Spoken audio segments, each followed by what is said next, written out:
Houve uma execução. Na tarde da última segunda-feira, o apresentador Marcelo Rezende trouxe uma notícia que chocou a todos. Casa de policiais.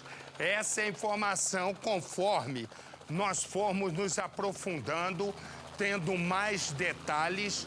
Eram os primeiros instantes de um mistério e um crime assustador. Eu tenho uma triste informação, como bem disse o comandante Hamilton, mas a informação que nos chega é que os criminosos entraram e balearam o policial da rota policial feminina e também baleou o adolescente. A hipótese preliminar revelou que as mortes poderiam ter sido uma execução, já que 2 das vítimas eram policiais. Policial feminina, o marido dela, um policial da rota, e o filho de 12 anos, todos foram baleados.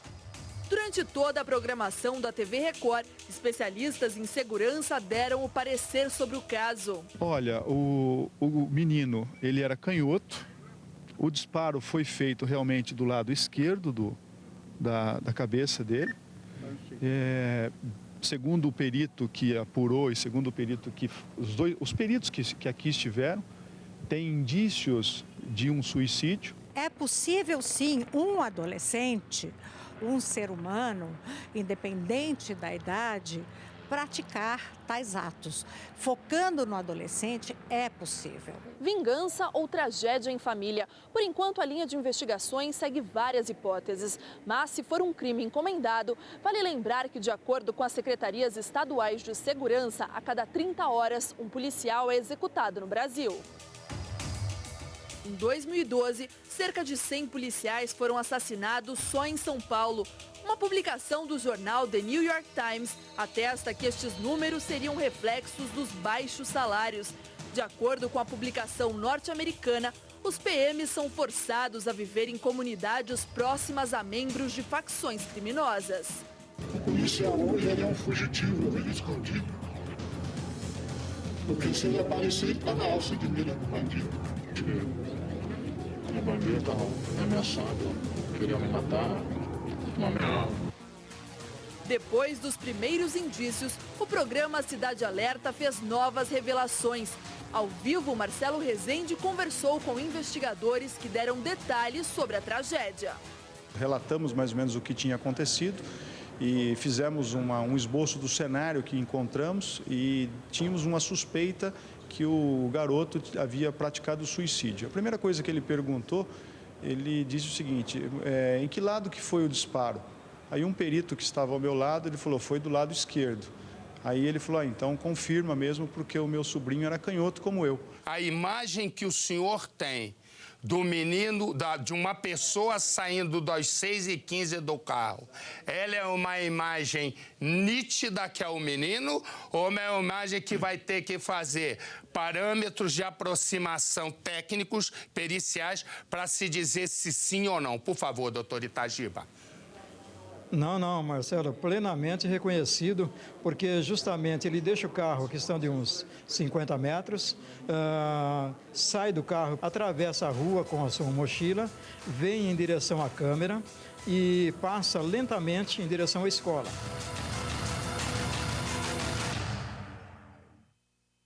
Do lado de fora da casa, os parentes e os amigos não conseguiram controlar a emoção. Foi difícil aceitar que o retrato de uma família feliz que aparece nesta foto se desfez de forma tão brutal, da noite para o dia. O que aconteceu dentro desta casa? Uma represália? Crime passional? Homicídios seguidos de suicídio? São respostas que a polícia ainda não tem. Por enquanto, apenas indícios. Tudo aconteceu na Brasilândia, zona norte de São Paulo. Aqui morava o casal de policiais militares, o sargento da rota, Luiz Marcelo Pesseguini, e a esposa, a cabo Andréa Bovo Pesseguini. Eles tinham um filho, Marcelo Eduardo, de 12 anos. A família foi encontrada morta no fim da tarde desta segunda-feira. Além dos três, a avó da criança de 65 anos, Benedita de Oliveira Bovo, mãe de Andréia, que morava no mesmo terreno em um cômodo separado, e a irmã dela, Bernadette Oliveira da Silva, de 55 anos, também foram mortas. Os corpos foram encontrados depois que um parente sentiu falta de uma das senhoras. Ao entrar na casa, a polícia encontrou a cabo Andréia ajoelhada, já sem vida. O filho dela e o marido estavam deitados perto de um colchão. No cômodo do lado de fora da casa, as duas senhoras permaneciam deitadas na cama e com um cobertor sobre os corpos. Perto da porta de entrada havia uma mochila. Dentro, a perícia encontrou material escolar do garoto de 12 anos, dinheiro e uma arma calibre 32 que pertencia a cabo Andréia. Cada um levou um tiro na cabeça e, segundo a polícia, não há marcas de que houve troca de tiros ou luta corporal. O que a gente descarta num primeiro momento é ataque, entendeu? Uma retaliação por parte de qualquer tipo de facção. Por que isso é descartado? Porque pela característica, pelo que foi encontrado no local, você não tinha nenhum objeto revirado, você não tinha... O armamento foi o mesmo, entendeu? Se tivesse calibres diferentes, não tinha sinais de arrombamento no imóvel, o imóvel estava aberto. No começo da madrugada, os investigadores recolheram uma segunda arma encontrada dentro de casa, diversos objetos e até lixo. Dentro da casa, os peritos da Polícia Científica encontraram um bilhete que a escola teria mandado para os pais da criança nesta segunda-feira. Isso, segundo a polícia, sugere que o menino veio às aulas depois que os pais já estavam mortos. O caso fica ainda mais intrigante porque um dos carros do casal foi encontrado ali na frente, a cerca de 60 metros da escola. A polícia já sabe que o carro foi deixado ali por volta de 1h30 da madrugada de segunda-feira, mas ainda não sabe por quem. Seria o filho do casal de 12 anos o motorista? A polícia trabalha com essa possibilidade, já que o bilhete encontrado dentro da casa indica que a criança pode ter ido à escola. Mas, caso seja ele o autor dos disparos, conseguiria matar a família e só se matar depois que voltou das aulas? O deputado e major da PM duvida dessa hipótese. Nós temos 2 cenários e que dificilmente uma pessoa só conseguiria fazer esses disparos sem que provocasse qualquer tipo de movimentação ou instinto de defesa das pessoas. Já o comandante-geral da PM não descarta essa possibilidade. O menino, ele era canhoto, o disparo foi feito realmente do lado esquerdo da cabeça dele. Segundo o perito que apurou e segundo o perito que... Os peritos que aqui estiveram, têm indícios de um suicídio. A arma estava debaixo do corpo dele, né? O que é característico também quando se pratica um suicídio. Parentes ouvidos pela polícia disseram que o menino não apresentava problemas de comportamento, mas não disseram se ele sabia dirigir. O sargento, que tinha 16 anos de corporação, e a cabo, que trabalhava na PM havia 19 anos, não tinham histórico de problemas e foram descritos como excelentes policiais. Para a gente é bastante triste, porque são 2 policiais e principalmente uma família que sofreu uma coisa muito séria, né? Que é perder a família inteira. O que aconteceu nesta casa entre a noite de domingo e a tarde desta segunda-feira ainda é um mistério que os investigadores trabalham para revelar. No carro encontrado perto da escola da criança, o adesivo ilustra a felicidade de uma família que agora não existe mais. O sargento da rota Luiz Marcelo Pesseguini e a mulher Andréia Regina Bovo tiveram um único filho, Marcelo Eduardo Bovo Pesseguini, de 13 anos. Um menino reservado, sem muitos amigos na rua. Segundo os vizinhos, apegado com o pai.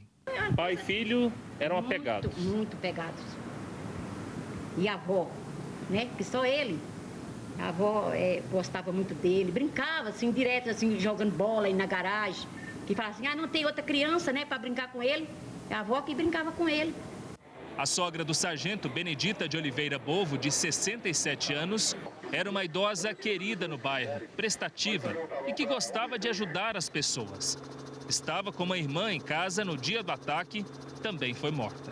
Toda essa área de esquina pertence à dona Benedita, mãe da policial militar, as 2 mortas nesse ataque. A gente vê que é uma área bem extensa. Embaixo existem 3 salas que a dona Benedita alugava. Em cima moravam a policial militar, o marido dela, sargento da rota, junto com o filho. A entrada principal da casa é logo ali na frente. A gente vai chegar até lá. Toda essa área aqui que a gente vê, a dona Benedita herdou do marido, que era bombeiro militar aqui em São Paulo. Ele também foi assassinado há cerca de 10 anos aqui na região da Brasilândia.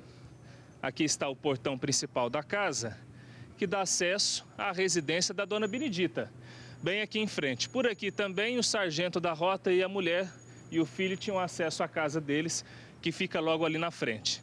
Aqui no detalhe a gente vai mostrar, olha só, esse auto de lacração colocado pela Polícia Civil, pelo DHPP, que investiga esse assassinato. A casa está interditada porque uma nova perícia será feita.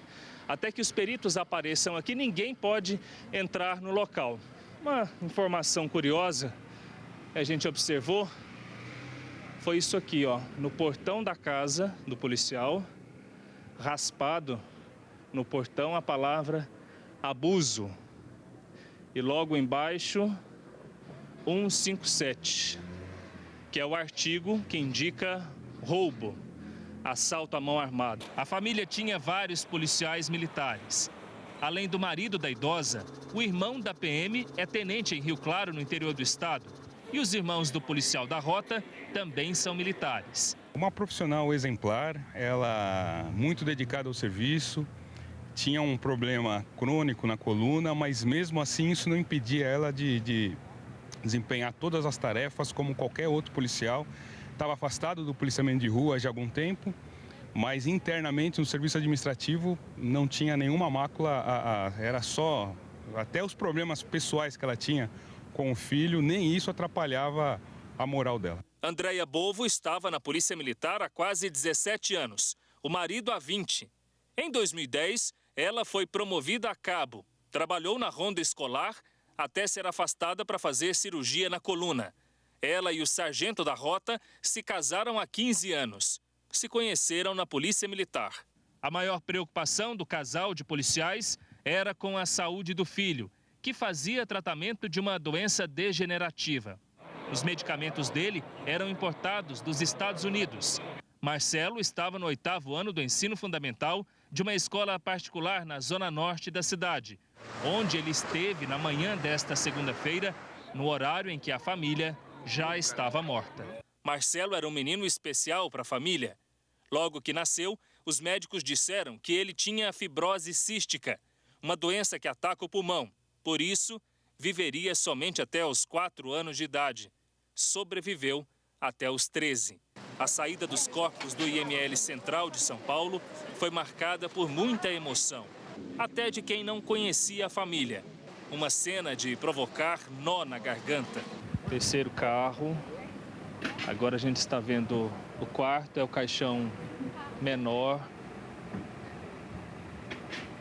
E o último caixão, o 5º.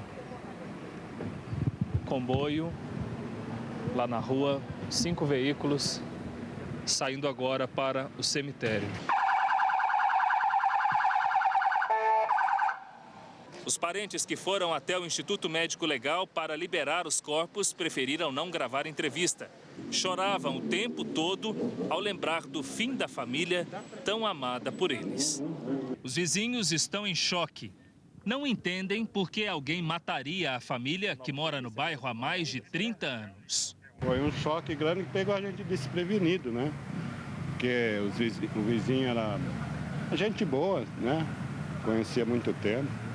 Conversamos com moradores de casas vizinhas. Todos têm a mesma opinião sobre a família. Família 10, não tenho o que falar da família. Desespero na hora da despedida. O funeral das 5 pessoas da família comoveu parentes, amigos e toda uma instituição, a Polícia Militar de São Paulo. Os corpos do policial Luiz Marcelo Pesseguini, da PM Andréia Bovo, do filho Marcelinho e da mãe de Andréia foram levados para a cidade de Rio Claro, no interior do estado, onde foram sepultados. O corpo da tia-avó foi enterrado na capital. Os corpos só foram descobertos no final da tarde desta segunda-feira, quando o primo de Andréia foi até a casa procurar a mãe dele. Depois de arrombar o portão com a ajuda de um policial, encontrou as 5 pessoas da família mortas, todas com um tiro na cabeça. A arma, que era usada pela mãe em serviço, uma pistola calibre .40, estava embaixo do corpo do menino. Um dos carros da família foi encontrado abandonado a 60 metros da escola onde Marcelinho estudava.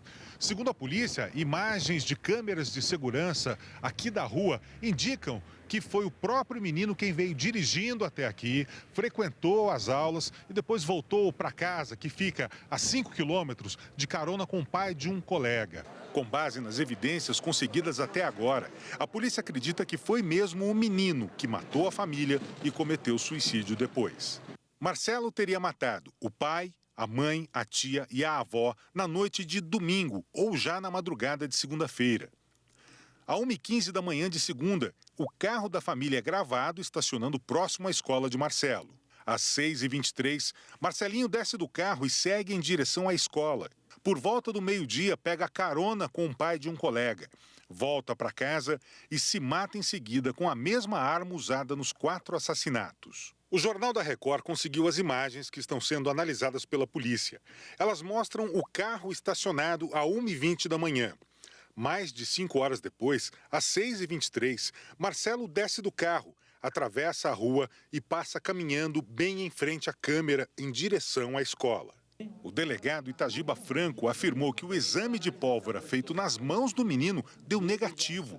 Eu conversei hoje informalmente com o perito, deu negativo dele. Só que o comandante da Polícia Militar diz que um par de luvas que teria sido encontrado dentro do carro pode explicar o resultado. Tinha um par de luvas dentro do veículo que também tem que ser constatado se ele usou dessa luva para a prática dos crimes. Um amigo de Marcelinho prestou depoimento à polícia e o que ele disse é perturbador. Sempre me chamou para fugir de casa, pois tinha o sonho de ser matador de aluguel. Queria matar os pais, fugir de carro e ir morar em outro local. Os motivos que levaram um menino de 13 anos a cometer algo tão doentio ainda são um mistério que a polícia tem pouca esperança de descobrir. Considerado um bom aluno pelos professores desta escola particular na zona norte de São Paulo. Hoje as aulas foram suspensas. Numa rede social, a professora do adolescente fala da dor e do relacionamento com Marcelo horas antes dele morrer. Dei aula para ele hoje, conversei, brinquei, dei risada. Lembranças carinhosas também dos amigos. Alegrava aquela classe com todas as suas brincadeiras. No perfil de Marcelo, a foto é de um personagem de videogame, um dos protagonistas de uma seita de assassinos atrás de vingança no final da Idade Média. Marcelo passava horas no computador. Chegava da escola, ficava só dentro de casa. Não é aquela criança igual da gente que fica na rua empinando pipa, ele não era de ficar na rua. Um jogo considerado violento, que não é recomendado para menores de 18 anos, mas que não seria motivo de alerta para os pais, diz esta psiquiatra. Hoje em dia é uma realidade dos adolescentes, quase todos eles jogam videogame e é uma preferência pelos jogos violentos. Então, o que a gente vê hoje em dia nas pesquisas é que jogar videogame violento não